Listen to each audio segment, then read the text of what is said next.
ایک یہودیہ عورت تھی جو بہت ہی غریب تھی، اس کا ایک بچہ بھی تھا، امیری کا جنازہ نکل گیا، غربت عروج پر آ گئی، صبح کو کھاتے ہیں شام کے لیے نہیں ہوتی، شام کو کھاتے ہیں صبح کے لیے نہیں ہوتی، ماں کا ایک ہی لباس تھا آج وہ بھی پھٹ گیا، اب جگہ جگہ سے جسم چھلک رہا تھا، بچہ گیا اپنے چاچا جی کے گھر میں، چاچا جی مالدار تھا، اس نے دستک دی، چاچا باہر نکلا، ہاں کیا لینا ہے؟ اس نے کہا چاچو جی میری ماں بے لباس بیٹھی ہے، ہم غریب سے لوگ ہیں، ماں کا ایک ہی لباس تھا آج تو وہ بھی پھٹ گیا ہے، اب جگہ جگہ سے جسم چھلک رہا ہے، خدا کے لیے تیرے گھر میں اگر کوئی پھٹا پرانا لباس پڑا ہو تو اٹھا کے مجھے دے دو تاکہ میں اپنی ماں کی زندہ لاش ڈھانپ سکوں۔ چاچو جی نے جو رویہ اختیار کیا تو بچہ روتا ہوا واپس کی طرف جا ہی رہا تھا کہ راستے میں سے ایک شخص مل گیا، اس شخص نے کہا بچے کیوں رو رہا ہے؟ کہتا ہے نہ پوچھ میاں میری ماں بے لباس بیٹھی ہے، چاچو جی گھر گیا تھا لباس لینے، اس نے مجھے دھکے دے کر حویلی سے باہر نکال دیا، ہائے دل جو رو رہا تھا آنکھیں بھی رو پڑی۔ اس شخص نے کہا بچے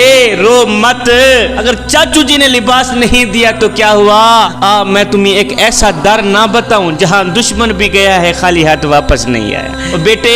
اگر تو نے ماں کے لیے چادر لینی ہے تو کسی اور کے دروازے پہ نہ جا، چلا جا مدینے کی سرزمین پر، وہاں مسلمانوں کا نبی بیٹھا ہوا ہے، اس کو جا کے اپنے دکھڑے سنا، اپنی فریاد سنا، مجھے امید ہے یقین ہے کہ وہ تجھے خالی ہاتھ واپس نہیں بھیجے گا۔ اب یہ بچہ گیا اپنی ماں کے پاس، ماں چاچو جی نے جو رویہ اختیار کیا ہے وہ مجھے پتا ہے، واپس کی طرف آ ہی رہا تھا کہ راستے میں سے ایک شخص مل گیا، اس نے کہا اگر تو نے چادر لینی ہے تو محمد کے پاس چلا جا۔ ماں نے کہا نہیں نہیں نہیں بیٹا، اس محمد نام کے شخص کے پاس ہرگز نہ جا، میں نے سنا ہے وہ جس کو ملتا ہے اس کا دھرم چھین لیتا ہے، اس کا مذہب چھین لیتا ہے، کہیں ایسا نہ ہو تیری ملاقات اس سے ہو جائے، کہیں ایسا نہ ہو وہ تیرا دھرم چھین بھی نہ لے۔ بچے نے کہا نہیں ماں میں جاتا ہوں لباس لینے، چادر لینے، اگر دے گا تو دے دے گا، نہیں تو پہلے میں اسے بتا دوں گا میں تیرا کلمہ نہیں پڑھوں۔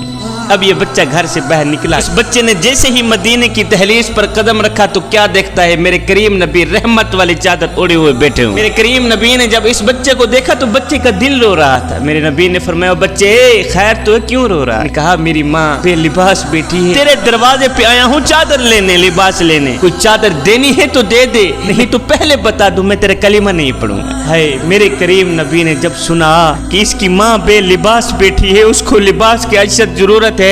تو میرے کریم نبی نے وہ رحمت والی چادر اتاری اس بچے کے ہاتھ میں دے دی، کہا بچے جلدی جا اپنی ماں کا جسم ڈھانپ کے۔ بچہ رحمت والی چادر لے کر خوشی خوشی دوڑتا ہوا گھر میں گیا، یہودی ماں لیٹی ہوئی ہے، اس بچے نے جیسے ہی رحمت والی چادر ماں کے اوپر ایسے اڑائی تو ماں کے دل کی دنیا بدل گئی۔ بیٹے وہ نبی بھی سچا ہے، اس کا دین بھی سچا ہے کہ جو نبی غیروں کا اتنا خیال رکھتا ہے وہ نبی اپنوں کا اتنا خیال رکھتا ہو۔